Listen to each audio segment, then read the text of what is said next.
দেশের অর্থনীতিকে মজবুত ও স্থিতিশীল করতে ট্যাক্স বাড়ানো হয়েছে। দেশের মানুষের জীবনমান উন্নয়নে এই টাকাগুলো ব্যয় করা হবে। আজ ফরেন সার্ভিস একাডেমিতে সমসাময়িক বিষয়ে সাংবাদিকদের ব্রিফিংকালে একথা জানান প্রধান উপদেষ্টার প্রেস সচিব শফিকুল আলম। তিনি বলেন, বর্তমান সরকার দায়িত্ব নেয়ার পর থেকে বিভিন্ন ক্ষেত্রে অপচয় রোধ ও খরচ কমানোর চেষ্টা করছে।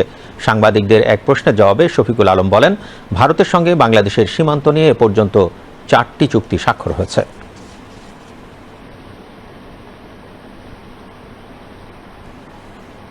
এই বছর 5 মাসে আমাদের রেভিনিউ শর্টফল হয়েছে 42,000 কোটি টাকা। আমাদের টার্গেট ছিল 1,69,000 কোটি টাকা। আমাদের কালেকশনের টার্গেট ছিল, সেটা হয়েছে 1,26,000 কোটি টাকার একটু বেশি।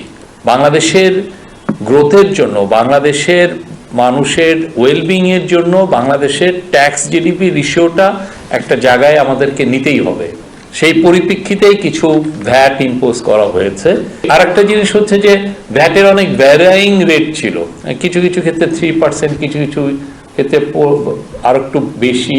পুরোটাকে আমরাও চাচ্ছি যে একটা সিম্পলিফাই 15%-এ আনতে, যাতে এতে যেটা হয় যে এক ধরনের সিম্পলিফিকেশন হয়।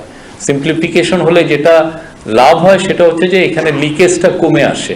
লিকেজটাকে কমানোটা আমাদের খুব দরকার। আর একটা হচ্ছে যে গভর্নমেন্টে আসার পরের থেকে আমরা কিন্তু চেষ্টা করছি যে আমাদের খরচটা কত কমানো যায়। চিফ অ্যাডভাইজার যখন বিদেশ যাচ্ছেন, আগে যখন 250-300 জনের বহর নিয়ে যেত, আমাদের এখানে বেয়ারলি এটা 40-50 জনের উপরে উঠেই না।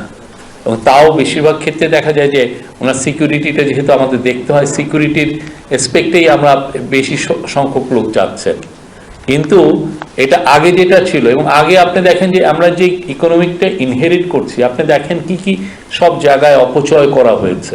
কর্ণফুলী টানেলের নিচে দিয়ে আপনি একটা টানেল করলেন, করে ওই পারে যে সাইফুজ্জামান চৌধুরী জাবেদ ওই পারে যে তিনি রেস্ট নেবেন, সেই জন্য 450 কোটি টাকা দিয়ে উনি হোটেল করে 7 স্টার হোটেল করেছেন। এটা কার টাকায়?